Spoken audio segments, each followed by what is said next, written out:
শুভেচ্ছা জানবেন, নেবেন ভালোবাসা। সবাই আছেন ভালো, সেটাই আমার আশা প্রত্যাশা।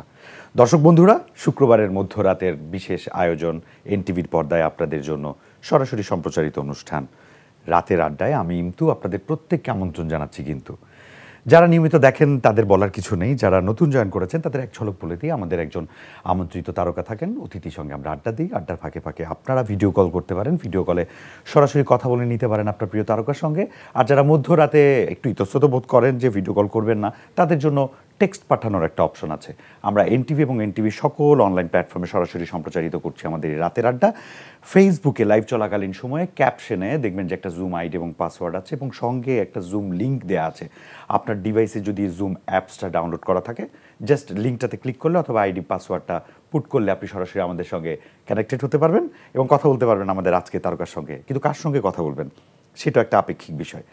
আমি যদি ছন্দে ছন্দে মিলিয়ে বলি, যদিও ছন্দটা আমি গোছাইনি, এই জন্য মেলানোটা এবং আপনাদের গেলানোটা খুব কষ্ট হবে।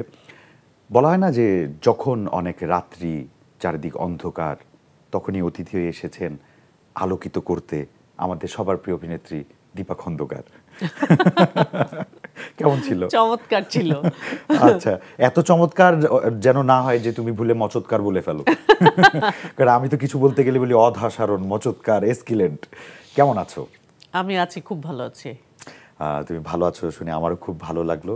আমি যখন গতকালকে জানতে পারলাম যে তুমি আমাদের আজকে রাতের অতিথি, আমি ভাইয়াকেও বলেছি আমার প্রিয় একটা মানুষ, তোমাকেও আমি বলেছি আজকে যে আমার খুব ভালো লাগছে যে তুমি আসবে। কখনো আসলে আমাদের কাজ ছাড়া বা একটা অকেশন ছাড়া আমাদের দেখা হয় না, আড্ডাও হয় না, বাট সামহাও আমরা অনেক অর্থে কানেক্টেড, যার কারণে আমার খুব ইচ্ছে ছিল, I am thankful to NTV যে এরকম একটা জাতির সামনে লাইভ আড্ডা দেওয়ার সুযোগ করে দিয়েছে। আমারও খুব ভালো লাগছে এনটিভি এই আয়োজনটা করার জন্য। আচ্ছা, ব্যস্ততায় সুস্থতা, কাজে থাকো সবসময়, আমরা দেখি তোমাকে অন স্ক্রিন। কাজটা কতটুকু উপভোগ্য এবং এই যে একটা সাংসারিক জীবন, ব্যক্তি জীবন, সবগুলোকে সিনক্রোনাইজড করে লাইফটাকে এত দূর সাফল্যের সঙ্গে এগিয়ে নিয়েছো, সো পুরো লাইফটা কেমন উপভোগ করছো, কাজটা কেমন উপভোগ করছো? আসলে লাইফটা তো সবসময় লাইফ আসলে সবসময় যে উপভোগ্য হয় বিষয়টা তা না। আপস অ্যান্ড ডাউনস থাকে, কাজের ক্ষেত্রেও তাই, কাজেরও আপস অ্যান্ড ডাউনস থাকে। কখনো কাজ কম থাকে, প্রেশার বেশি থাকে, কখনো কখনো খুব পছন্দসই অনেক কাজ থাকে, দেখা যায় যে পছন্দের অনেক কাজও ছেড়ে দিতে হয়, শিডিউল মেলানো যায় না। আবার কখনো দেখা যায় যে একদমই কাজ নাই, তখন অনেক অপছন্দের বা খুব পছন্দ হয়নি সেরকম কাজও করতে হয়। যেহেতু জীবন ধারণের জন্য এই কাজটাই আমি করি, আর কোনো কাজ করি না, সো মানে এরকম একটা আপস ডাউনের মধ্য দিয়ে ক্যারিয়ারটা চলতে থাকে। ঠিক যেমন সংসার জীবন, অনেক সময় দেখা যায় যে অনেক কিছুই ভালো লাগছে না, তারপরেও তখন মানিয়ে নিতে হয়। আবার অনেক সময় দেখা যায় যে না, সবকিছু খুব ঠিকঠাক চলছে, এরকম আর কি, জীবনের মতোই। হ্যাঁ। আচ্ছা, এনটিভি শুরু থেকেই আমরা দেখেছি এনটিভির নাটকগুলো একটু ডিফারেন্ট হয়, বিশেষ করে সিঙ্গেল নাটক, সিরিয়ালগুলো। এটার বাইরে তো আর তেমন নাটক নেই আসলে। তুমি দর্শক হিসেবে এনটিভিটাকে কেমনভাবে জাজ করো? এনটিভির কাজ তোমার কেমন লাগে? দর্শক হিসেবে পরে, আগে এনটিভির যখন জন্ম হয়, এনটিভি যখন শুরু হয়, মেবি 2004 or 3, আমার মনে আছে একই সাথে আমার 3টা বা 4টা সিরিয়াল যেত একই সপ্তাহে একসাথে, ব্যাক টু ব্যাক। মানে 7 দিনের মধ্যে মোটামুটি 5 থেকে 6 দিন আমার নাটক থাকতো। একদম শুরুটা, এনটিভির শুরুটাতে সেই সময়, এবং আমি, অন্ধকারে ফুল, চিলেকোঠা, মানে এই 3টা নাটক তো এক সিরিয়াল হিসেবে একদম এনটিভির প্রথম নাটক তখন চলেছে। পরে যখন আমি মানে তখন তো এনটিভির শুরু, এবং অনেক অনেক চ্যানেলও তখন ছিল না, অল্প কিছু চ্যানেল ছিল। তো একটা কাজ যেত, দেখতাম, ভালো লাগতো। আচ্ছা, তারপরে অনেক দিন চলে গেল এনটিভির। এখনও যেটা দেখি যে এনটিভি তার কোয়ালিটিটা কিন্তু ধরে রেখেছে, যেটা অনেক সময় হয় যে শুরুটা হয়তো খুব ভালো হয়, কিন্তু আস্তে আস্তে বিষয়টা অনেক বোরিং হয়ে যায় বা হারিয়ে যায়, তাদের সেই সত্তাটা নষ্ট হয়ে যায়। এনটিভি সেই সত্তাটা নষ্ট করেনি এখনো পর্যন্ত। আমি অ্যাজ আ আর্টিস্ট, আমি সবসময় দেখা যায় যে এনটিভির একটা কাজ যখন আসে, তখন ওটা আসলে একটু সিগনিফিকেন্টলি দেখার চেষ্টা করি বা দেখি, মানে হয় না যে একটু নড়ে বসা, আচ্ছা ঠিক আছে বা একটা মানসিক আস্থা কাজ করে ভালো এনটিভির একটা কাজ হওয়ার কথা আর কি, ভালো হ্যাঁ। কাজ হবে, এরকম এখনো পর্যন্ত হয়ে আসছে এবং ভবিষ্যতে নিশ্চয়ই এরকমই থাকবে আশা করছি। আমরাও খুব প্রত্যাশা। একটা জিনিস আমার মানে আমি তো প্রতি শুক্রবার রাতে লাইভটা করছি, অনেক প্রিয় মানুষরাই আসছে, আমরা তো একটা পরিবার। আমার এই কথাটা কখনো বলা হয়নি, তোমার এই এনটিভি জন্মের পরের কথাগুলো শুনে আমার একটা স্মৃতি মনে পড়ে গেল। তখন আমার মানে মিডিয়া ব্যক্তিত্ব কিন্তু জন্ম হয়েছে তখন পরপর, মানে এনটিভি জন্মের পরপর। তো আমি একটা ক্লোজ আপ টুথপেস্টের একটা বিজ্ঞাপন করেছিলাম, আর তখন ক্লোজ আপ 1 তোমাকেই খুঁজছে বাংলাদেশ, এটার রিয়েলিটি শোটা এনটিভিতে শুরু হয়েছে। তো ক্লোজ আপ 1 তোমাকে খুঁজছে বাংলাদেশেরও বিজ্ঞাপনের আমি মডেল হয়েছিলাম। আচ্ছা, তারপরে আবার ক্লোজ আপ টুথপেস্টেরও অফিশিয়াল যে কমার্শিয়াল সেটারও মডেল পুরোই হয়েছে। ক্লোজ আপ করতে করতে একদম ক্লোজেই চলে আসছে এবং তুমি। আমি মানে যে মজাটা বলছি, আমাদের ফ্যামিলিতে ডিশ লাইন বা ডিশ কানেকশনটাকে অ্যালাউ করা হতো না, যে ছেলে মেয়ের পড়ালেখা হবে না, পড়ালেখা নষ্ট হবে, ছেলে মেয়ের পড়ালেখা নষ্ট হবে। তো আমাদের বাসায় ওটা অ্যালাউ ছিল না। তো যখন আমার বিজ্ঞাপনটা বেরিয়েছে, আমি চিটাগং ছুটিতে গেছি, যে যাবার বাবা বললো যে ডিশালারে কল দে, সবাই বলতেছে তোর নাকি বিজ্ঞাপন যাচ্ছে। তো আমি কল দিলাম, টিভিটা টিউন করলাম, ঠিক ওই যে তখন তো কালার টিভিতেও লাফাতে লাফাতে 1 2 3 করে করে চ্যানেলগুলো আসতো। যেই না এনটিভি আসলো তখনই আমার ক্লোজ আপ টুথপেস্টের বিজ্ঞাপনটা দেখাচ্ছে। আর বাবা মানে পুরা ডিশ নেয়া হচ্ছে একদম ষোলকলাপূর্ণ। পয়সা উসুল আর কি। হ্যাঁ, পরে মানে আমার সবচেয়ে যেটা ভালো লাগলো, যেই বাবা মানে এত খুব রাগী শাসনে বা রাখতেন, হ্যাঁ, সে আমার মায়ের নাম কিন্তু খুব সুন্দর একটা নাম, সুহানি। আচ্ছা, তো বাবা চিৎকার করছে, এই সুহানি তোমার ছেলেকে দেখাচ্ছে টিভিতে, তোমার ছেলেকে। আব্বুর এই আনন্দটা আমাকে খুব আনন্দ দিয়েছে, তখন মনে হচ্ছে আমার কাজটা সার্থক। সো থ্যাঙ্কস টু এনটিভি, মানে এনটিভির উসিলায় আমি আসলে পারিবারিকভাবে একটা, এটা আমার জন্য একটা অর্জন ছিল। ডেফিনেটলি এটা একটা বিশাল অর্জন, বিশাল অর্জন। আর বাবা মায়ের জন্য আসলে সন্তানকে টেলিভিশন স্ক্রিনে দেখতে পাওয়াটা অনেক অনেক আনন্দের বিষয়। আর মজা লাগে না যে ছেলে যখন ভুল করে বাবা বলে তোমার ছেলেই করেছে, তোমার ছেলেই করেছে, আর যখন ভালো কিছু করে বাইরে গিয়ে বলে আমার ছেলেই করেছে, আমার ছেলে ওই করেছে। আসলে খুব ভালো লাগে এটা। আচ্ছা, তোমারও তো সন্তান আছে, ওরা স্টাডিতে আছে, কে কোথায় পড়ছে? আমার ছেলেটা বড়, ও এবার ও লেভেল শেষ করলো, আর মেয়েটা ক্লাস 4-এ পড়ে। আচ্ছা, ওদের নিয়ে অভিজ্ঞতা বলো। মানে অভিজ্ঞতা ওই যে ওদের জীবনের মতোই, ওইটাও অনেক আপস অ্যান্ড ডাউনস, কারণ হচ্ছে বাচ্চাদের বয়সের সাথে সাথে আসলে অভিজ্ঞতা পাল্টাতে থাকে। যেমন ওরা যখন ছোট ছিল তখন এক ধরনের ব্যাপার ছিল, আবার ছোটবেলায় আমরা ভাবি না যে বাচ্চাগুলো কবে বড় হবে, কবে বড় হবে, কিন্তু আসলে উল্টা, বাচ্চাগুলো ছোট থাকাই ভালো। বাচ্চাগুলো যত বড় হয় তত বাবা মায়ের জন্য অনেক বেশি স্ট্রাগলিং টাইম আসে। যেমন ওদের সাইকোলজির সাথে, ওদের মানসিক অবস্থার সাথে আমাদেরকে মার্চ করতে হয়। যেমন আমার প্রবলেম হয়ে যায়, অনেকে হয়তো বিষয়গুলোকে কেয়ার করে না, মনে করে ওভারলুক করে বা এই বিষয়টা ভাবেই না কখনো যে ওদের মেন্টালিটির সাথে যে আমাদের চিন্তা করতে হবে বা আমাদের অ্যাটিটিউডের চেঞ্জ আসতে হবে, এটা অনেকে ভাবে না, সে তার মতোই অ্যাটিটিউড করে।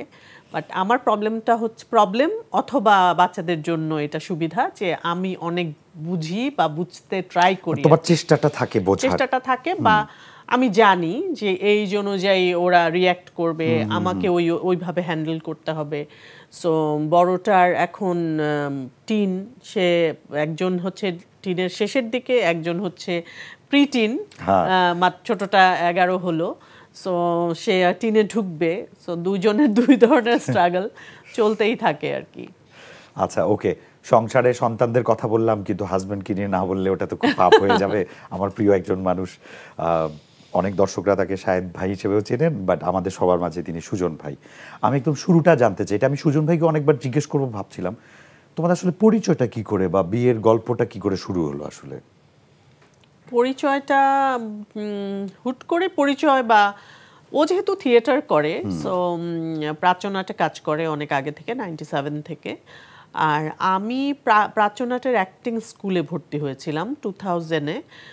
প্রাচ্যনাটের শুরু ছিল, এটা ফার্স্ট ব্যাচ। এখন তো বোধহয় 40 ব্যাচ এরকম চলছে, বা 45 টাইপ, বছরে দুটো মনে হয় ব্যাচ চলে। দুটো হয়, হ্যাঁ 50-র কাছাকাছি বোধহয় ওদের ব্যাচ হয়ে গেছে। তো আমি স্কুলে ভর্তি হয়েছিলাম, তখন ওকে আমি দেখেছি, ওরা ক্লাস নিত, কিন্তু ওইভাবে তখন ইন্টারাকশন হয় নাই, যে আমি গ্রুপের বড় ভাই এরকম একটা ব্যাপার দেখেছিলাম আর কি।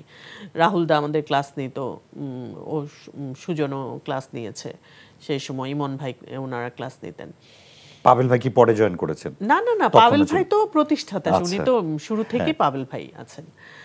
তো তারপরে আমাদের মানে বিয়ের সময়টাতে যেভাবে পরিচয়, সেটা হচ্ছে গিয়াসউদ্দিন সেলিমের একটা নাটকের জন্য আমাকে বলে। তার আগে গিয়াসউদ্দিন সেলিম বেশ কিছু নাটকে আমাকে বলেছে, কিন্তু সামহাও শিডিউল ম্যাচ হয় নাই বা ক্যারেক্টার পছন্দ হয় নাই, এই করে না করা হয় নাই। তো ওই নাটকটার সময় উনি বলল যে এতবার তোমাকে বললাম কাজ করার জন্য, করলা না, এটা দেখো করবা নাকি। তারপরে আমি ভাবলাম যে আচ্ছা ঠিক আছে, এই কাজটা ম্যানেজ করে আমি করি, এতবার তাকে না বলছি আমি, একদম জীবনেরই ন্যায় হয়ে গেল আর কি। পুরাই। তারপরে ওইটা 2 দিনের একটা শুট ছিল, খুব ছোট একটা ছোট গল্প টাইপের, হাফ অ্যান আওয়ারের। ওইটা কি এনটিভির জন্য ছিল, আমার এখন ঠিক মনে নেই, চ্যানেলটা মনে নাই কাদের জন্য ছিল। তো ওইটা শুট করলাম, ফার্স্টের দিন শুট করতে গেলাম, দেখলাম যে আচ্ছা প্রাচ্যনাটের সুজন ভাই, সে তার সাথে শুটিং, আচ্ছা ঠিক আছে, সে আমার কো-আর্টিস্ট ওখানে। আর সে তো গিয়াসউদ্দিন সেলিমকে অ্যাসিস্ট করতো অনেক বছর, পাশাপাশি সে ওইটার মানে মেল ক্যারেক্টারটা সে করছে। তো ওই প্রথম দিন শ্যুট করার পরে বাসায় এলাম, তারপর সেকেন্ড দিনও শ্যুট করলাম, খুবই নর্মাল শ্যুট করে হাই হ্যালো আচ্ছা। এবং শ্যুটে আমার যতদূর মনে পড়ে, শুটিংয়ের বাইরে কোনো এক্সট্রা কথা আমরা বলি নাই।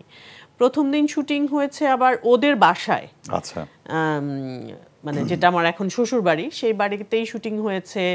ওর বাবা বোনরা বাসায় ছিল, তাদের সাথে পরিচয় হলো। শুটিংয়ের মানে শুটিংয়ের ব্রেক টাইমে ওরা নাস্তা টাস্তা খেতে দিল, আচ্ছা ওর রুমে বসে আমরা নাস্তা টাস্তা খেলাম, খুবই নর্মাল। আর ওর বোনরা আবার তখন আমাকে চেনে, ওইভাবে আমি বাসায় গেছি, সেরকম একদমই র্যান্ডম যেরকম হয় আমাদের শুটিংয়ে সেরকমই। তারপরে সেদিন শুটিং শেষ করলাম, বাসা থেকে ঘুরে ফিরে চলে এলাম। সেকেন্ড ডেও গেল, সেকেন্ড ডেতে অন্য জায়গায় শুটিং ছিল, উত্তরায় শুটিং ছিল। তো শুটিং করেছি, একটা সিনেরই শুটিং ছিল, অনেক লম্বা সিন এবং অনেক সময় নিয়ে ওই সিনটা হলো। ওইটা শেষ করে মানে সিনটা ছিল এরকম যে ও আমার মুখের এখানে এসে একটা গান গায়, এরকম মানে রোমান্টিকের মতোই আর কি। পরে শুটিং শেষ করে বাসায় এসেছি। বাসায় আসার পর সেই দিন আমার বাসা ছিল তখন স্কাটানে। আমাদের বাসায় খুব সম্ভবত জেনারেটর ছিল না, আমি এখন ঠিক মনে নাই, কারণ জেনারেটর নাই বলেই ঘটনাটা আমার মনে আছে যে হ্যাঁ ইলেকট্রিসিটি ছিল না। পরে এত গরম, রাতে ঘুমাতে পারছি না, আমি বিছানায় ঘুমাই, ফ্লোরে ঘুমাই, ঘুমই আসে না। যখনই ঘুমাই মনে হয় চোখ বন্ধ করলে ওই সিনটা আমি দেখতে পাই যে এরকম এখানে আমার সুজনের মুখটা এখানে। তো তারপরে মানে এত বিরক্ত লাগছে যে এমনিতে ঘুমাতে পারছি না, তার মধ্যে গরম, এইটা ভীষণ বারবারই আসতেছে এবং আমি ঘুম ভেঙে যাচ্ছে। তারপর পরের দিন সেলিম ভাই ফোন করে আমাকে বলছে যে কেমন লাগলো আমাদের সাথে কাজ করতে, তুমি তো কাজই করলা না, আজকে এতদিন পর একটা কাজ করলা।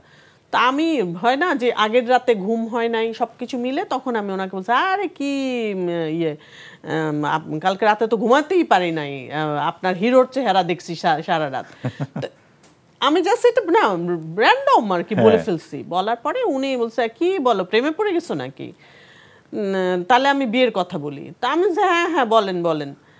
তারপরে উনি বলছে যে এরকম দীপা তো তোমাকে বিয়ে করতে চায়। তারপরে তো সুজন খুব খেপে গেছে যে এরকম ফাজলামি কথাবার্তা বলছে, ভাবছে নায়িকা মানুষ কি মজা করছে, ফালতু কথা মানুষকে এগুলো বলে বেড়াচ্ছে। তারপরে সে আমাকে বকাটকা দেওয়ার জন্য ফোন করছে আরো 2 দিন পরে আর কি। সেটা মানে আমরা 16-17 আমরা শুটিং করছি, তারপরে বোধহয় 18 তারিখে সেলিম ভাই এটা বলছে বা 19 তারিখে, 20 তারিখে সুজনের সাথে আমার প্রথম কথা হয়। মানে আমার মনে আছে সন্ধ্যাবেলা সে আমাকে ঝাড়ি দেওয়ার জন্য ফোন করছে। তো ঝাড়ি দিতে ফোন করছে, তখন আমি তো সরি বলছি যে সরি, আমি এমনি বলছি, সরি ভুল হয়ে গেছে, আর বলবো না। তারপরে দেখলাম যে র্যান্ডমলি আমরা কথা বলতে পরের দিন সকাল পর্যন্ত কথা বলে ফেলছি আর কি। আচ্ছা, মানে কথাই চলছে, মানে কথাই বলছি আর কি, পরের দিন সকাল পর্যন্ত কথা বলে ফেলছি। তারপরে 2 দিন 3 দিন কথা টথা বললাম, বলার পরে সেলিম ভাই আবার ফোন করলো যে কি সত্যি বলো বিয়ে শাদী করবা নাকি, চলো বিয়ে দিয়ে দিই। তারপর আমি বললাম যে হ্যাঁ করা যায়। তারপরে উনি বিয়ের জন্য কথা বললো, আমার শাশুড়িকে বললো, আমাদের বাসায় বললো, বলার পরে 27 তারিখে আমাদের বিয়ে হয়ে গেল। 20 তারিখে আমরা 10 দিনের গল্প। হ্যাঁ 20 তারিখে কথা বলেছি, 27 তারিখে আমাদের বিয়ে। 17 তারিখ হচ্ছে ফেস টু ফেস শুটিং। আচ্ছা, দর্শকরা আমাদের দেখছে, অনেক টেক্সট পাঠাচ্ছে প্রশ্ন আকারে নাকি মন্তব্য আকারে, চলো আমরা দেখে নিই। দর্শক চলুন আপনাদের পাঠানো টেক্সটগুলো আমরা এক ঝলক দেখে নিই। তানবিন মিরাজ লিখেছেন, দীপা আপু এভারগ্রিন প্লাস সব সময়কার পছন্দের নায়িকা। ও থ্যাংক ইউ সো মাচ। হ্যাঁ। মিম রহমান লিখেছেন, আপু সেলিব্রিটি ক্রিকেট লিগের ফাইনাল নিয়ে কিছু বলেন। আচ্ছা, আমরা এটা শুনবো, আমরা এটা মন্তব্য আকারে নিয়ে নিলাম। ডেইজি লিখেছেন, ওয়াও দীপা খন্দকার আপু আসসালামু আলাইকুম, আপনাকে অনেক দিন পরে দেখলাম, খুবই ভালো লাগছে, আপনি মাশাআল্লাহ দেখতে। Thank you so much. কোন ডেইজি আমি জানি না, আপনি যেই হন, আপনার কমেন্ট খুব ভালো লাগলো। আর যদি আমার ননদ ডেইজি হয় তাহলে তোমার জন্য অনেক ভালোবাসা। তোমার জন্য অনেক অনেক ভালোবাসা। ওকে, তালুকদার লিখেছেন, আপু আপনার অনেক নাটক দেখছি, কিন্তু অনেক আগে দেখেছি তো, তাই তাই নামগুলো মনে নাই, কিন্তু আপনি আমার প্রিয় নায়িকাদের মধ্যে একজন। Thank you so much. আপনি নাটকগুলোর নাম যদি মনে না থাকে, আপনি আমার নাম দিয়ে ইউটিউব সার্চ দিবেন, দীপা খন্দকার ড্রামা লিখে সার্চ দিলে অনেক অনেক নাটক আসবে, আপনি সেগুলো নাম বা নাটক যে কোনো কিছু দেখতে পারেন। আচ্ছা, আপনার আরাফি লিখেছেন, আপনার কাজগুলোর সবচেয়ে বেশি সমালোচক কে? আমার কাজের সমালোচক আপনারা। মানে তোমার কাছের কেউ কি আছে যে তোমাকে গাইডলাইন করে বা সমালোচনা করে? না, খুব বেশি না। আসলে যেটা হয় আলাপের মধ্যে থাকে হয়তো, আলাপের মধ্যে, হ্যাঁ। আর এটা আমরা সমালোচনা হিসেবে দেখি না। অনেক সময় দেখা যায় যে এখন আমার ছেলেও যেহেতু বড় হয়েছে, অনেক হয় না যে কোনো একটা কাজ আমার কাছে মনে হচ্ছে যে একটু স্পেশাল, তখন আমি ওকে বলি যে এটা কেমন হয়েছে বা তুমি একটু দেখো। ও তার ওপিনিয়নটা বলে হ্যাঁ, বা তার অবজারভেশনটা বলে। আচ্ছা, নাইস। রতন, আমি সবসময় রতন বললে আমার একটা মঞ্চনাটকের ডায়লগ মনে পড়ে, রতন আইশো কোটি যতন। রতন, বাংলাদেশের সকল টেলিভিশনের এবং নাট্য জগতের অন্যতম অভিনেত্রী হলেন দীপা খন্দকার, যার নাটক সকল দর্শক সবসময় মুগ্ধ হয়ে দেখেন। Thank you. It's a big compliment, আমার পড়ে ভালো লেগেছে কমপ্লিমেন্টটা। অনেক অনেক ধন্যবাদ। রাজা তালুকদার, ওকে, আজকে 2 তালুকদারের টেক্সট পড়লাম এই মুহূর্তে। কি লেখা? পেছনে তাকাবেন না। নাটকটা এক কথায় অসাধারণ ছিল। অনেক দিন পর বাংলা নাটক দেখে হরর একটা ফিল পেয়েছি। এত অল্প একটা জায়গায় দীপা আপু এবং অন্যান্য সবাই কি সুন্দর অভিনয় করেছেন। Thank you so much. পেছনে তাকাবেন না, আসলে স্ক্রিপ্টটা পড়ে আপনার মতো আমার কাছে, আপনার যেমন হরর ফিল হয়েছে, আমারও এরকমই ভয় ভয় লাগছিল স্ক্রিপ্টটা পড়ে। হ্যাঁ, কারণ হচ্ছে আমরা সারা রাত, এটা একটা হরর গল্প, আমরা 3 দিন শ্যুট করেছি সারা রাত ধরে, অনিমেষ আইচের লেখা এবং ডিরেকশনে। চমৎকার একটা গল্প, এবং শ্যুট করার সময়ও কিন্তু ভয় ভয় লাগছিল, কারণ সারা রাত ধরে ভোর পর্যন্ত। আবার অ্যাম্বিয়েন্সটাও নিশ্চয়ই ওভাবেই তৈরি করেছে যে ভয় ভয়। তোমাকে আরেকটা প্রশ্ন করেছিল, সেটা হচ্ছে সেলিব্রিটি ক্রিকেট লিগের ফাইনাল নিয়ে। মানে ফাইনাল বলতে কোন ফাইনালের কথা বলছেন সেটা জানি না। এবার তো আমরা ফাইনাল আমাদের সুন্দরভাবে শেষ হলো এবং আমরা রানার্স আপ হয়েছিলাম, চ্যাম্পিয়ন হয়েছে মোস্তফা কামাল রাজের দল। সো তোমার সাথে মানে নাবিলা ওরাও ছিল আমার সাথে, হ্যাঁ, আমাদের দলে ছিল বিজিত দল। তো তোমরা বিজিত কেন, মানে দুটো দল খেললে একটা দল চ্যাম্পিয়ন হবে আর একটা দল রানার্স আপ হবে, এবং আমরা ফাইনাল পর্যন্ত খেলেছি। এবং হচ্ছে আমাদের টোটাল সেকেন্ড চ্যাম্পিয়ন বলা যেতে পারে। আমাদের টোটাল বোধহয় 4টা ম্যাচ ছিল, তার মধ্যে আমরা 3টা ম্যাচই জিতেছি, শুধুমাত্র আমরা ফাইনালে একটাই, মানে নকআউট সিস্টেমের মতো আর কি। বাট আমি শুনেছি, নাবিলা আমার সঙ্গে শেয়ার করেছিল যে তোমরা খুব ভালো করছিলে, কিন্তু ফাইনালের দিন কি যেন হয়ে গেছিল, মানে তোমরা ইন্টারপার্সোনাল কনফিডেন্সটা এবং নিজেদের মধ্যে যে একটা সমন্বয় করে খেলাটা, যেটা পরপর তিনটাতে দেখিয়েছো, কিন্তু ফাইনালের দিন ওই ছন্দপতনটা ঘটেছিল। না, এটা আসলে যারা হেরে যায় তাদের এরকমই মনে হয়। আর আমার কাছে খুবই নরমাল যে দুইটা দল খেললে একটা দল হারবে, স্বাভাবিক, সেটা খুবই স্বাভাবিক। দেখা যায় যে আমরা তো কেউ প্রফেশনাল না, আর যারা প্রফেশনালি খেলে ক্রিকেট তাদেরও অনেক সময় দেখা যায় যে এত ভালো টিম বাট হঠাৎ করে অনেক সময় হেরে যায়, বা দেখা যায় ওই দিনই হয়তো কিছুই ভালো যাচ্ছে না, এরকম হয়। ব্যাড ডে তো থাকেই, হ্যাঁ আমরা তো বলি। আমার কাছে এটা আচ্ছা, তুমি কি এটা ফিল করো? ধরো আজকে আমার কুফা দিন শুরু হয়ে গেছে, এরকম কি তুমি ফিল করো? হয় না ব্যাড ডেটা যখন শুরু হয়? অনেক সময় ওটা আমার ক্ষেত্রে মনে হয় যে কুফা কখন লাগে, আমার কাছে মনে হয় যে যখন দেখা যায় যে আমি রেগে যাচ্ছি, তুমি তখন সেন্স করো যে ওকে ফাইন, আমার কাছে মনে হয় যে না, আমি জানি আজকে আমি যা করব সব ডিজাস্টার হবে। আচ্ছা, লাইক আজকে দেখা যায় আমি সবার সাথে মিসবিহেভ করব, সবাইকে বকা দিব বাসার মধ্যে, এবং এই সিলি বকার জন্য হয়তো আমাকে অনেক সাফার করতে হবে, একটা ইস্যু হয়ে যায়। সো মানে আমি ওইটা খুব ভয় পাই যে এটা খুব বাজে। তার মানে হ্যাঁ, আমি এই ব্যাপারটা আমাদের কমন পেলাম, মানে আমরা সহজে রাগ করি না, কিন্তু যখন রেগে যাই খিটখিটা হয়ে যায় ওই দিনের জন্য। না, আমিও সেম। ওই দিন মানে আমার যেটা হয় কি যে আমি অনেক সহ্য করি, অনেক দিন সহ্য করি, কিছুই বলি না। লাইক আমার ড্রাইভারের সাথে হয়, আমার বাসার যে হেল্পিং হ্যান্ড ওদের সাথে হয়। আমি হয়তো অনেক দিন দেখছি, 4-5 দিন দেখছি যে এখানে ময়লা পড়ে আছে, ওইখানে ময়লা পড়ে আছে, এটা ঠিক মতো গুছাচ্ছে না, ওইটা গুছাচ্ছে না, হয়তো খুব সুন্দরভাবে বলছি যে এখানে কেন ময়লা, বা এটা কেন গুছাচ্ছ না, বা এটা। তারপরও যখন কাজ হচ্ছে মানে দেখি যে ওরা যত আমি ভালোভাবে বলছি তত লাইটলি নিচ্ছে, মানে ওরা খুবই হালকাভাবে নিচ্ছে, কোনো বিষয় না। তারপর আমি আর নিজেকে কন্ট্রোল করতে পারি না। বা বাচ্চাদের ক্ষেত্রেও হয় যে কি ব্যাপার, টাইমলি পড়তে বসছো না, বা টাইমলি গোসলে যাচ্ছ না, বা টাইমলি খাচ্ছ না, বা অনেক বেশি আইপ্যাড দেখছো বা টিভি দেখছো অনেক বেশি। আমি হয়তো খুব নর্মালি বলছি করো না, এরকম করো না, এটা করো না। দেখলাম যে ওরা খুব মানে রিল্যাক্স, আচ্ছা আম্মুর মুড খুব ভালো। তারপরে তো একদিন আমার মানে ওই, এবং যেদিন আমার রাগ হবে সেদিন মোটামুটি হচ্ছে হেল্পিং হ্যান্ড থেকে শুরু করে জামাই পর্যন্ত সবার উপর দিয়ে যাবে ঝড়টা। হ্যাঁ, একদম ফাইনালি জামাই পর্যন্ত আর কি চলবে, মানে একদম পুরা বাসার সবাইকে আমি একদম পুরা ঝাড়ি মারি মেরে ওই দিন শেষ। মানে ওই যে প্রলয় হলে দেবালয়ও রক্ষা পায় না, তুমি যেদিন খেপো সেদিন সবার সবার মানে ড্রাইভার, হেল্পিং হ্যান্ড, বাচ্চারা, জামাই, সবাই বকা খাবে ওই দিন। সেটা কখনো এমন করেছো, ডিজাস্টার করেছো? আচ্ছা, ভীষণ কম। হ্যাঁ, তোমার রেপুটেশন খুব ভালো, আমি কখনো কিছু শুনিনি। যদিও আমরা যতটা শুনি তার সবটুকু সত্য নয়, এটাও সত্যি, মানুষ তো চর্চা করতে পছন্দ করে। আমরা একটু আমাদের ইন্ডাস্ট্রিতে ফিরে আসি। তোমাদের সময় মানে তখন তো সীমিত সংখ্যক টেলিভিশন ছিল, নাটক অনেক কম হতো, কিন্তু দর্শক ছিল, দর্শকের মধ্যে বিশালতাটা ছিল বেশি, কারণ একটা নাটক এত প্রভাব তৈরি করতো অডিয়েন্সের মধ্যে, এখন যেটা কম। তারপরেও ধরো উইংস অনেক বেড়েছে কাজের, তখনকার সময়টাকে বেটার মনে করো নাকি এখনকার সময়টাকে বেটার মনে করো? আসলে কম্পেয়ার করার কিছু নাই, বাস্তবতা, দুটোই বাস্তবতা। এখন স্বাভাবিকভাবে আমার মায়ের সময়, আমার সময়, এই দুটার মধ্যে কম্পেয়ার করার কিছু নাই। এখন আমার মা যেভাবে চলেছে আমি সেভাবে চলি না, বা আমার বাচ্চা সেভাবে চলবে না, এটাই লাইফ, এরকমই।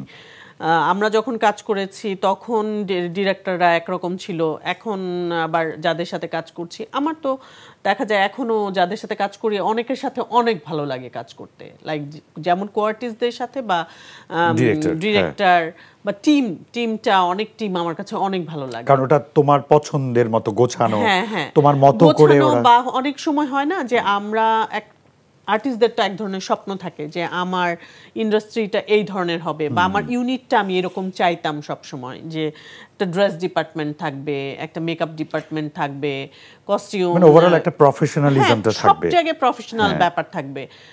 যখন এইরকম সেটআপ দেখি তখন খুব ভালো লাগে, লাইক আমাকে শুধু আমার অ্যাক্টিং ছাড়া আমার কোনো কিছু নিয়ে ভাবতে হচ্ছে না, এটাই তো আমরা সবসময় চেয়ে আসছি। Exactly right. বাট দিনের পর দিন কিন্তু দেখা গেছে যে আমার হেয়ারটাও আমাকেই করতে হচ্ছে, যে মেকআপ আর্টিস্ট কাজটা করছে সে হেয়ারও করতে জানে না, বা আমি চোখটাও আমাকে আঁকতে হচ্ছে, যে সে শুধু হয়তো একটা ফাউন্ডেশন মেরে আমাকে ছেড়ে দিচ্ছে, এরকম তো দিনের পর দিন আমরা এভাবে কম্প্রোমাইজ করতে হচ্ছে সবখানে, করেছি না। এখন আমি যদি সেটে যাওয়ার পর থেকে আমার মেকআপ নিয়ে ব্যস্ত থাকি, চুল নিয়ে ব্যস্ত ব্যস্ত থাকি, তারপরে কস্টিউম আমার কি তারপরে করতে হচ্ছে হবে, তোমার কন্টিনিউটিটাও যার দায়িত্ব সে এবং ওই ব্যাপারে কন্টিনিউটি আমরা সিন করে এসে লিখে কন্টিনিউটি রাখতে লিখে হয় আমাদের। রাখতাম। হ্যাঁ, সো এগুলো তো আসলে আমার কাজ না, এক্স্যাক্টলি। কিন্তু দিনের পর দিন তো এই কাজগুলো আমরা করেছি। তো যে সেটে তুমি এগুলোর অনুপস্থিতি বেশি পাচ্ছ, তখন আমার ভালো লাগে, ভালো লাগছে। এবং যখন আমি অনেক ডিফারেন্ট ক্যারেক্টার পাই, আমার কাছে মনে হয় যে গতানুগতিকতার বাইরে আমি এই ধরনের ক্যারেক্টার হয়তো আগে খুব বেশি করি নাই, নতুন কিছু, বা ওরা আমাকে আমাকে আমাকে দিয়ে ওই চ্যালেঞ্জটা ওরা নিচ্ছে যে আচ্ছা আপনি এরকম একটা ক্যারেক্টার করেন, আমার তখন ভালো লাগে যে আচ্ছা একটু ডিফারেন্ট ক্যারেক্টার হলে আমাকে ডাকছে। সো এই ফিলিংগুলা তখন ভালো লাগে আর কি। আচ্ছা, খুবই সিলি কোশ্চেন, এটা জাস্ট বলার জন্য বলা। এখন নতুন প্রজন্ম অনেকে চলে এসেছে, নতুন প্রজন্মের মধ্যে পজিটিভ ওয়েতে নাটক, অভিনয়, পেশার প্রতি তাদের কমিটমেন্টটা কেমন দেখো? আমি তো দেখি, আমার ভালো দেখি। যেমন রিসেন্টলি একটা ওয়েব সিরিজের কাজ শেষ করলাম, ছোট্ট একটা মেয়ে, ওই মেয়েটা কারোর নাম মেনশন করে বলছি না, ওই মেয়েটা আমার সাথে এর আগে বিজ্ঞাপনেও কাজ করেছে। মানে তখন তো আমি জানি যে একটা নতুন একটা মেয়েকে, হয়তো প্রফেশনাল কেউ না, তাকে দিয়ে কাজটা করাচ্ছে। তারপরে এখন কাজ করলাম, মানে আমি তখন মিলালাম যে আসলে মেয়েটা তো প্রফেশনাল, এত ছোট্ট একটা মেয়ে, সে রাত 12টা 1টা 2টা বেজে যাচ্ছে, তার তো কোনো বিরক্তি নাই, বা তাকে 5বার ড্রেস চেঞ্জ করতে বললেও তার বিরক্তি আসছে না। তার মানে হচ্ছে সে কাজটা ওন করছে, ডেডিকেটেড এবং অ্যাকসেপ্ট করেছে সেই রিয়েলিটিটা। সো আমার কথা হচ্ছে যে এই যে এভাবে ওরা কাজ করছে, এবং অনেক ওয়েব সিরিজের কাজ কিন্তু অনেক কষ্ট করে কাজ করতে হয়। সো এই যে কষ্টটা নিচ্ছে, একটা সময় আমরাও তো এইভাবে নিয়েছি, দিনের পর দিন গ্রামে গঞ্জে রাস্তা ঘাটে রাত নাই দিন নাই কাজ করে আসছি, খাওয়া নাই, ক্ষুধা, একটা ওয়াশরুম নাই, আউটডোর মানে হচ্ছে আমাদের লাঞ্চ মাগরিবের পরে, তাই না? আউটডোর করে আসো সূর্য থাকতে থাকতে। আমার তখন মনে হলো যে না রে, আমরা তো এইভাবে কাজ করেছি এবং এটাই করছে, কই ও তো কোনো নখরা আমি দেখাচ্ছে না, ও তো। এবং 11টার সময় মেয়েটা এরকম বলছে যে আমাদের শর্টে ছিল নুডলস রান্নার, তো পরে দেখানো হবে যে নুডলসটা ও খেয়ে ফেলছে, সো নুডলসটা ওরা ফেলে দিচ্ছে। তো ও পরে বলছে ইস, নুডলসটা ফেলে দিল, আমার তো অনেক ক্ষুধা লাগছে, আমি তো খেয়ে ফেললে পারতাম। আমার তখন মনে হলো যে আসলে 11:30 বাজে, ও কিন্তু খায়ও নাই, ক্ষুধাও, ও কিন্তু সে রিঅ্যাক্ট করছে না, এবং হেসে হেসে কথাটা বলছে, মানে ওর কোনো রিয়াকশনও দেখাচ্ছে না। সো আমার অনেক ভালো লাগলো যে তার মানে ও কাজটা ওন করছে, এত ছোট মানুষ বা নতুন এসছে, কিন্তু কাজটা ওন করছে বলেই কিন্তু কাজটা করতে পারছে। যে ওন করবে না সে কাজটা করতে পারবে না আলটিমেটলি। আচ্ছা, অনেকে বলছে যে ওটিটি আসার কারণে আমাদের নাটকের সংখ্যা কমে গেছে।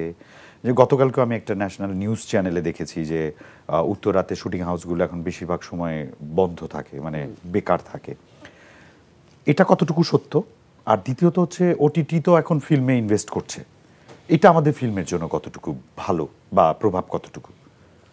আমার কাছে প্রথমত আমি বলবো যে কারোর জন্য কারোর কিছু হয় না। যেমন ওটিটি আসলেই চ্যানেল বন্ধ হয়ে যাবে এমন না, চ্যানেলকে ভাবতে হবে যে আমরা ডিফারেন্ট কিছু করব বা নতুন কিছু করব। আমরা যদি সেই মাথার আমলে পড়ে থাকি, একই জিনিস তো মানুষ আর দেখতে চাইবে না।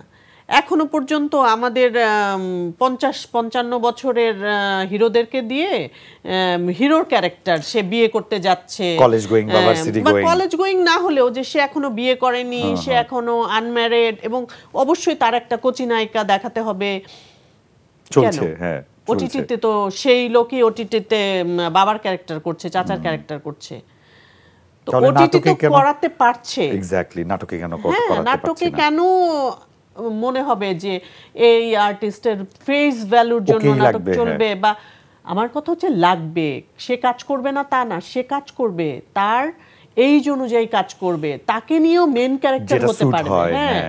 একটা 50 বছরের লোকেরও গল্প আছে না, অবশ্যই তাকে নিয়ে দিয়ে সেই গল্প করাবে। আমি তোমাকে এই প্রশ্নটা করতাম যে আমরা যেমন এখন সিনেমায় আমরা গল্পগুলো অনেক ভেঙে গেছে, এখন যে কেউই ধরো একটা ভিলেনও কিন্তু এখন গল্পের নায়ক। আমরা ফিল্মগুলোতে যা দেখছি, ধরো গত 2-3 তুমি খেয়াল করলে দেখবে যে নায়করা সব ভিলেন, সব কিন্তু খারাপ মানুষ ওদের জীবনে, কিন্তু ওদের গল্পটা তুলে ধরা হচ্ছে। আমাদের নাটকে কিন্তু আমরা এখন ওই শৃঙ্খলাটা ভাঙতে পারি না, একদমই। উই ফরম্যাটেড প্রেমিক, নতুন হাজবেন্ড এই গল্পের মধ্যে আমরা ঘোরাফেরা করছি। যেমন এনটিভিতেই আমার কিছুদিন আগে একটা নাটক, মুরাদ পারভেজের একটা নাটক অন এয়ার হলো, চমৎকার একটা গল্প, একদমই আমার এইজের মতো একটা গল্প। আমার একটা মেয়ে আছে, তার আমার ওইটাও প্রেমেরই গল্প, কিন্তু এটা আমার এইজ অনুযায়ী। এখন যদি দেখানো হয় যে আমি আচ্ছা আমার বয়স 25 বা 28, মানে এটা তো হলো না আসলে। আর মেয়েদের ক্ষেত্রে কমই দেখানো হয়, বিশেষ করে ছেলেদের ক্ষেত্রে।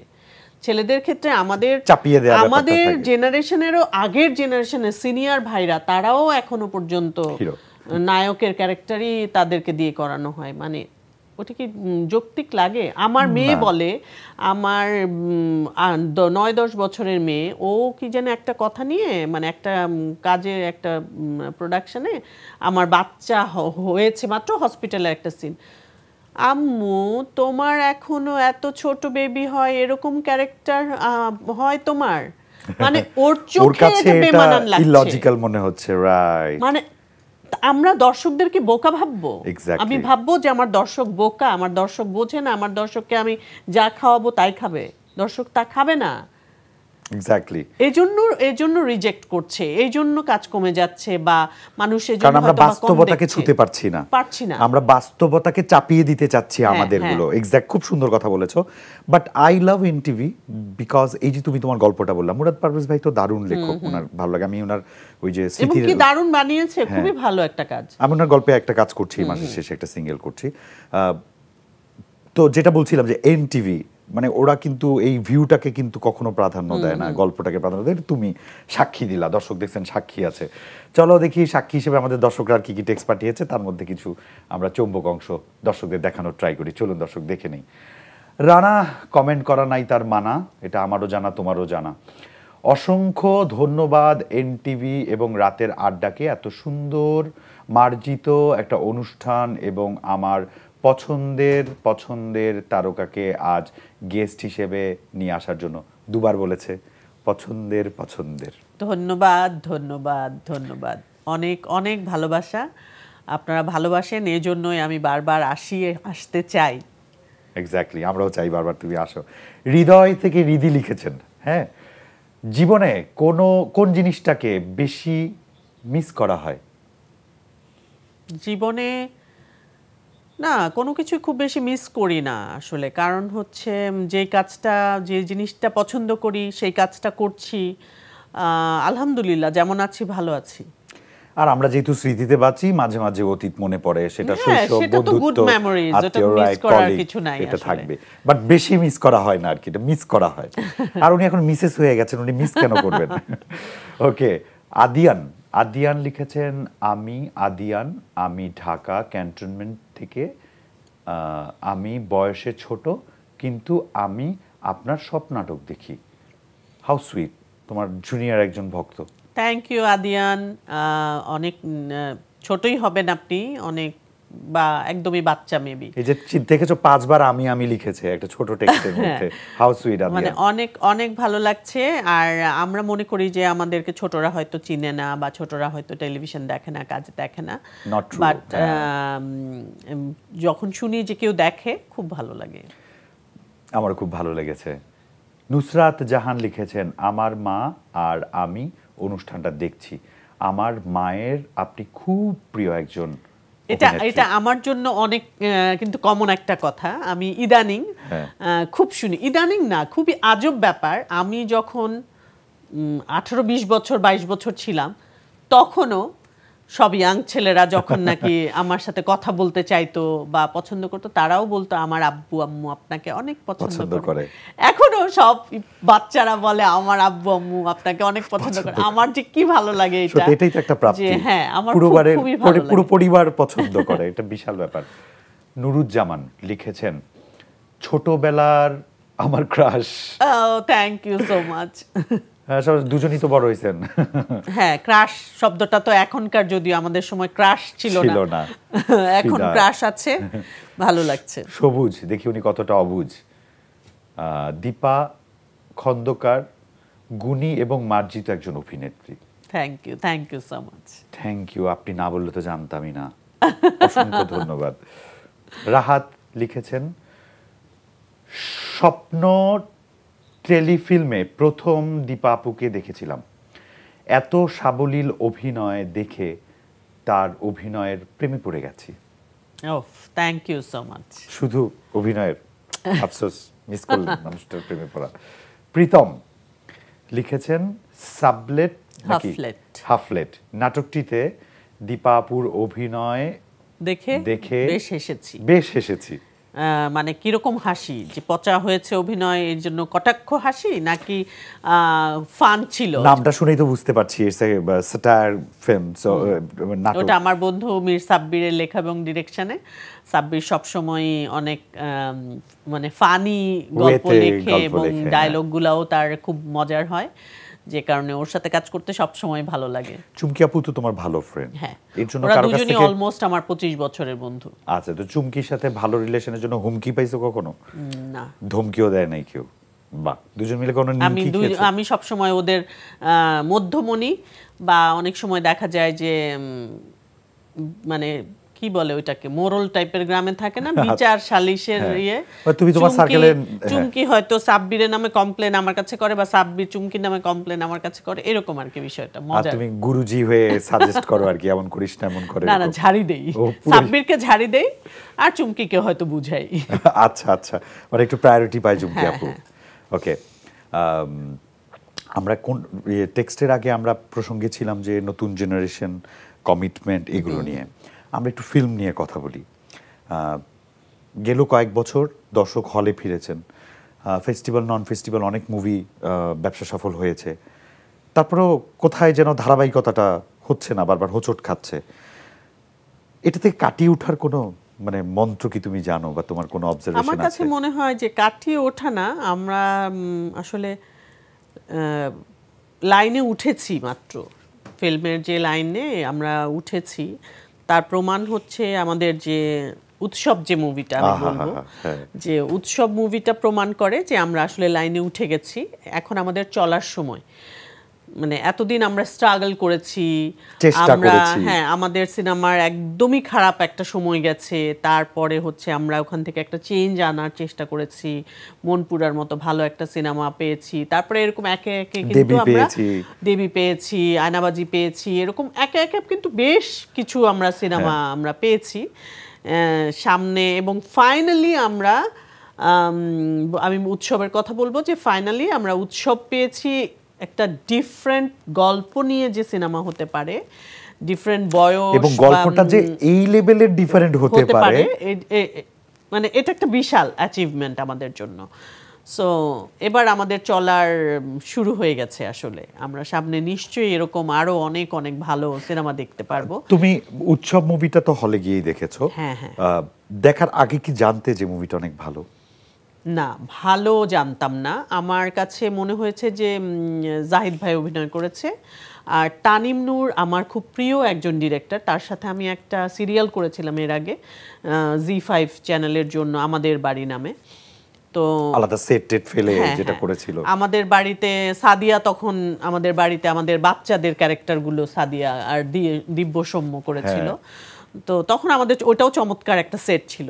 তো তখন আমি তানিমের সাথে কাজ করে দেখেছি যে তানিম অনেক ভালো একজন ডিরেক্টর, অনেক অন্যরকম কাজটাও করতে চায়। তারপরে ওদের সাথে আমি দু একটা বিজ্ঞাপনের কাজও করেছি। তো তানিমের কাজ বা হচ্ছে কৃষ্ণেন্দু চট্টোপাধ্যায়, ওরা আছে এখানে, ওদের কাজ, সাদিয়া অ্যাক্টিং করেছে, আমাদের সৌম্য অ্যাক্টিং করেছে, জাহিদ ভাই অ্যাক্টিং করেছে। তো আমার সব কিছু মিলে মনে হয়েছে যে এই সিনেমাটা আমি দেখব। আর মোটামুটি ঈদের পরে আমি মোটামুটি অনেক সিনেমা হলে গিয়ে সিনেমা দেখি। তো তাণ্ডবও আমার দেখার ইচ্ছে, আমার বোন টোন ওরাও দেখতে চেয়েছে। তো মোটামুটি সিরিয়াল দিয়ে সবগুলো সিনেমাই যেহেতু দেখব, তো সিনেমা হলে গিয়ে মনে হলো যে যেটা টিকিট পাই সেটাই দেখব। তো তারপরে তখন তো প্রথমে খুব বেশি চলছিল না উৎসব, প্রথম 2-1 দিন তো শুধু উৎসবেরই টিকিট পাওয়া গেল। সো উৎসব দেখলাম, এবং এটাই হচ্ছে উৎসবের জন্য শাপে বর হলো যে উৎসবের টিকিট পাওয়া যাওয়াতে সবাই উৎসব দেখতে ঢুকেছে, তাণ্ডবের টিকিট পাওয়া যাচ্ছিল না, আর ঢুকেই এটা মুখে মুখে ছড়িয়ে গেল, মানে যে দেখেছে এবং পুরো হলের যে রিয়াকশন ছিল প্রতিটা ডায়লগে মানুষ হাসছিল, কমিউনিকেট করছিল, মানে মনোযোগ 1 সেকেন্ডের জন্য কোথাও সরেনি কারো। এটা অনেক বড় ব্যাপার। এক্স্যাক্টলি, আমারও গল্পটা খুব ইন্টারেস্টিং। আমার বউ ও একটু ডিফারেন্ট ওয়েতে চিন্তা করতে পছন্দ করে। ও আমাকে বলছিল যে আমি ফুলমুন পার্টি করার জন্য কক্সেস চলে গেছিলাম ঈদের পর তো তাণ্ডব দেখে, তাণ্ডব দেখে ওকে রেখে আমি চলে গেছি, কারণ ওর অফিস ছিল। তো আমি ওকে বললাম যে একটা তো পাপ করে ফেললাম, তোমাকে রেখে চলে আসলাম কক্সবাজার, পেনাল্টি কি চাও? তো বলে যে তুমি আমাকে উৎসব দেখাবা। আমি বললাম ঠিক আছে। তো আমার লাইনে ছিল যে উৎসব আমি দেখব। আমি জাস্ট মানে মুভিটা দেখে না, মানে এত একটা তৃপ্তি আর মুগ্ধতা নিয়ে বের হয়েছি। এবং তুমি যেটা বলছিলে প্রত্যেকটা সিনের পাঞ্চগুলো যে এত রিচ, না মানে তোমাকে ভাবাবে এবং হাসাবে। আর জাহিদ ভাই তো অনেক সুন্দর করে ডায়লগ ডেলিভারি দেয়, মানে সেটা মানুষকে মজা, মানে এক ধরনের মজা তো থাকছে, আবার হচ্ছে লেসনও কিন্তু থাকছে। প্রচুর শিখেছি এই মুভিটা থেকে। বাট এই সংখ্যাগুলো আরো বাড়া উচিত এখন।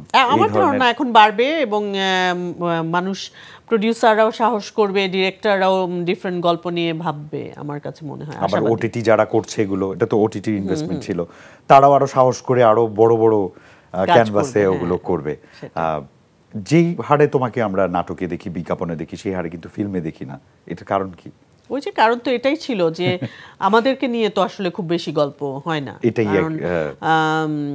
আমার ওই যে বললাম, আমার জেনারেশনের ছেলে কেন, আমার বড় ভাইরাও যখন আমাদের বাচ্চাদের মতো কোয়ার্টিস্ট চায়, বা বড় ভাইরা হয়তো চায় না, প্রডিউসার বা ডিরেক্টররাই হয়তো চায় যে ওনার সাথে আছে, ওদেরকে যাবে। তো মাঝখান থেকে তো আমাদের সাথে কারোর স্যুট করছে না, বা আমাদেরকে নিয়ে গল্প ওইভাবে হচ্ছিল না। তো আমি আশাবাদী যে এখন হবে। অনেক ডিফারেন্ট ক্যারেক্টার তো এখন ডাক পাই, ওটিটির জন্যই পাই। আবারও বলতে হচ্ছে ওটিটির জন্য, কারণ চ্যানেলগুলো কিন্তু খুব বেশি ওই ধারাবাহিকতাতেই এখনো আছে। ওই যে বললাম, মুরাদ যখন ওই কাজটা করছিল তখন আমার মনে হয়েছিল যে বাহ, ও তো অনেক ডিফারেন্টলি ভাবে। আবার ওই কাজটা যখন এনটিভিতে অন এয়ার হলো, মনে হয়েছে যে খুবই ভালো যে এনটিভি ডিফারেন্টলি ভাবছে। সো এরকম আশা করছি যে সবাই এরকম ডিফারেন্টলি যদি ভাবে, তাহলে নিশ্চয়ই মানে অনেক রিচ হবে আমাদের ইন্ডাস্ট্রিটা। এটা আমরা খুব আশাবাদী। তারপরে তো ধরো আমাদের দেশে এখনো নির্মাতার জন্য ভালো কোনো একটা ইনস্টিটিউশন নাই, অ্যাক্টিং শেখার জন্য ইনস্টিটিউশন নেই। আমরা এখনো আতুরঘর হিসেবে থিয়েটারটাকেই নেই, যে থিয়েটার প্র্যাকটিস করো, একসময় তুমি অভিনেতা হয়ে যাবে। এটারও কি সমাধান হবে বলে তুমি আশাবাদী? হ্যাঁ, সমাধান আমার কাছে সমাধান আছে। আমার কাছে সমাধানটা আমি বলবো যে এখন সবকিছু আমার দেশেই চাইলে হবে না। ঠিক আছে, আমার দেশে নাই, অনেক কিছুই নাই, তো আমার হাতে ইন্টারনেট আছে। আমার ছেলেকে ও স্ক্রিপ্ট রাইটিংয়ে ও বসে ও মিশিগান ইউনিভার্সিটিতে ও কোর্স করে ফেলছে। তো এরকম চাইলেই কিন্তু করতে পারে।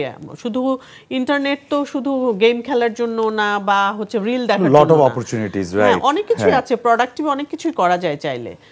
সো চাইলে যে কোনো জায়গায় কোর্স করা যেতে পারে। এটা হচ্ছে আমাদের মধ্যে, আমরা লাখ টাকা দিয়ে অ্যাপল ফোন কিনি, কিন্তু এই সেলফি তুলি আর রিলি বানাই, ওরকম আর কি। ফ্রিতেও কিন্তু অনেক কোর্স অনেক দেশেই করা যায়, অনেক জায়গায় করা যায়। সো এখন কম্পিটিশনটা আর নিজেদের দেশে পড়ে থেকে নিজের দেশের সাথে নাই, সারা ওয়ার্ল্ড ওয়াইড এখন নেটফ্লিক্সের সাথে, নেটফ্লিক্সের সাথে মানুষ কম্পিটিশন করছে। সো আমাদেরকে ওইভাবে ভাবতে হবে, এত মানে নাই করে ফ্রাস্ট্রেটেড হয়ে গেলে হবে না। এই যে তুমি নেটফ্লিক্সের কথা বললে, অ্যামাজন প্রাইম, যে ইন্টারন্যাশনাল যে প্ল্যাটফর্মগুলো আছে, ওয়ার্ল্ড ওয়াইড কাজ করে, এদের সাথে বিট করে তো আমাদের দেশেও বেশ কয়েকটা ভালো ওটিটি দাঁড়িয়ে গেছে। পার্শ্ববর্তী দেশেরও একটা আছে যেটা বাংলাদেশের সমপরিমাণ জনপ্রিয়, আমাদের চরকিও কিন্তু পার্শ্ববর্তী দেশে জনপ্রিয়। এই ওটিটিগুলোর, তুমি তো বললে যে they are thinking different, they are making different, but টিকবে, সাস্টেইনেবল, তোমার কি মনে হয়? আসলে টেকার বিষয়টা হচ্ছে কি, টেকাতে হবে মানুষের মানে স্ট্র্যাটেজিগুলো, মার্কেটিং স্ট্র্যাটেজিগুলো আসলে ওটা আমি বলতে পারবো না, ওটা মার্কেটিং সেক্টরের লোকরাই বলতে পারবে যে কিভাবে আসলে এটা টেকানো যাবে, কি ওয়েতে। আমি কয়েকদিন আগে আমি যেটা দেখলাম যে একটা প্ল্যাটফর্ম যদি আমি 500 টাকা বা 1000 টাকা দিয়ে নেই এক বছরে, আমাকে প্রোডাকশন দিতে হবে। এখন আমি এক বছরে যদি আমি 3টা প্রোডাকশন পাই, 500 টাকা দিয়ে আমি 3টা প্রোডাকশন আমি দেখলে আমার পোষাবে না। ওয়ারেজ আমি কিন্তু নেটফ্লিক্সে 500 টাকার মধ্যে আমি 500টা প্রোডাকশন দেখতে পাচ্ছি। কম করে সপ্তাহে কিন্তু 20টা প্রোডাকশন আসে, Right. ডিফারেন্ট টাইপের, কোরিয়ান আসে, এই আসে, ওই আসে, হিন্দি আসে, ইংলিশ আসে, সবকিছু মিলে কিন্তু মিনিমাম 20টা প্রোডাকশন আসে এক্স্যাক্টলি মাসে। আর ওয়ারেজ আমাদের দেশের প্ল্যাটফর্মগুলো কিন্তু বছরে দেখা যায় 2টা বা 3টা আসছে, ওটা করলে হবে না। বাট আমরা আশাবাদী যে সামনে এটা সংখ্যা বাড়বে। মানে নট দ্যাট নাটক সিনেমায় আসতে যা হবে, কিছু বানাও, অনেক কিছু আসতে পারে, Content আসতে শর্ট পারে। ফিল্ম আসতে পারে, একটা মিউজিক ভিডিও আসতে পারে, একটা টক শো আসতে পারে, একটা কমেডি শো আসতে পারে। তাহলে কি হলো, সব সেক্টরের মানুষেরও কাজ হলো, এনগেজমেন্টটাও বাড়লো, সব অডিয়েন্স কিছু থাকলো, যার যেটা দেখতে পছন্দ সে সেটা দেখলো। চলো আমরা আরো কিছু টেক্সট আছে যারা ভালোবেসে তোমাকে টেক্সট পাঠিয়েছে, না দেখালে তো খুবই মন্দ হয়। চলুন তাহলে দর্শক আমরা কিছু দেখে নিই। মোহাম্মদ ইমরান লিখেছেন, আপু কক্সবাজার ঘুরতে এসে আপনাদের লাইভ দেখতেছি, আর আপনি আমার বাবার ক্রাশ। আপনাকে অনেক অনেক ধন্যবাদ, আপনার বাবাকেও অনেক অনেক ভালোবাসা যে তার আমি পছন্দের একজন আর্টিস্ট, তো দেখছেন খুব ভালো লাগছে। অনেক লিখেছেন, সাদাসিধা সাবলীলভাবে কথা বলেন দীপা আপু। থ্যাংক ইউ, মানে এটাই তোমার অ্যাট্রাকশন, তার ভালো লেগেছে আর কি। খায়রুল লিখেছেন, আমার বড় আপু ভাইয়া সব সময় বলতেন তাদের সময়ের নায়িকা হলো কি শাবনূর আপু এবং দীপা আপু। এই তোমার তো আমার চোখ ভালো। হ্যাঁ, তুমি একটু ওদিকে কাছে না। Thank you so much. Swapan লিখেছেন, নীল তেপান্তরের দীপা আপু ও মোশাররফ করিম ভাইয়ের অভিনয় অসাধারণ ছিল। Thank you so much. Neel Tepantor অনেক সুন্দর একটা গল্পের নাটক, ওটা আমরা দুবাইতে শুট করেছিলাম, কাজী শাহেদুল ইসলামের লেখা এবং আমাদের তাহের শিপন ভাই ওনার পরিচালনায়, এবং খুবই আমার জন্য অনেক মেমোরেবল একটা টাইম। ওই সময় আমি আমার ফার্স্ট বেবি কনসিভ করেছি, দুবাইতে আমরা শুট করেছিলাম, এবং এত চমৎকার একটা গল্প মোশাররফ ভাই এখনো বলে যে ওটা তারও খুব পছন্দের, এবং তার প্রথম দিকের কাজ তো খুব সুন্দর একটা মানে ক্যারেক্টারাইজেশনটাই এত সুন্দর ছিল যেটা এখন সাধারণত হয় না আর কি, খুব অ্যাবসেন্ট। মোহন লিখেছেন, acting of Deepa Khandokar is marvelous.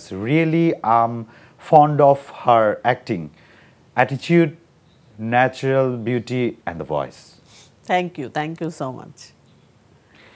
নিবিড় লিখেছেন, ভাইজান এলোরে মুভিতে দীপা আপুকে শাকিব খানের বোন হিসেবে বেশ মানিয়েছিল। পুরো মুভিতে আপুর অভিনয় অসাধারণ ছিল, খুবই দক্ষ একজন অভিনেত্রী। Thank you so much.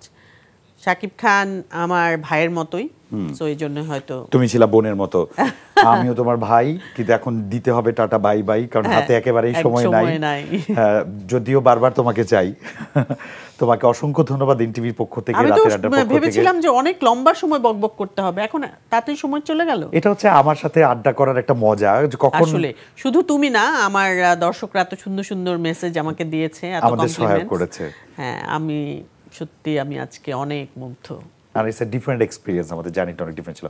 অনেক অনেক ধন্যবাদ তোমাকে অনেক ধন্যবাদ, এবং যারা দেখছেন এবং আমাকে লিখেছেন অনেক সুন্দর সুন্দর কথা, সবাইকে অনেক অনেক ধন্যবাদ। এনটিভিকে অনেক অনেক ধন্যবাদ। আপনারা এনটিভি দেখবেন এবং আমাদের নাটক দেখবেন, এবং এনটিভি যেন আমাদের নাটকের কোয়ালিটি এবং অনেক ডিফারেন্ট নাটক যেন তারা প্রচার করে এবং নাটক বানানো প্রয়াসটাকে এগিয়ে দেয়, সেই কামনা করছি। ঠিক আছে দর্শক বন্ধুরা, এই ছিল আমাদের প্রিয় তারকার সঙ্গে আড্ডা, রাতের আড্ডায়। এখন চলে যেতে হচ্ছে, নেক্সট উইক আশা করি আবারও দেখা হবে নতুন কোনো অতিথি, নতুন বিষয়, নতুন আড্ডা। সেই অবধি সবাই ভালো থাকবেন, সুন্দর থাকবেন, শুভরাত্রি।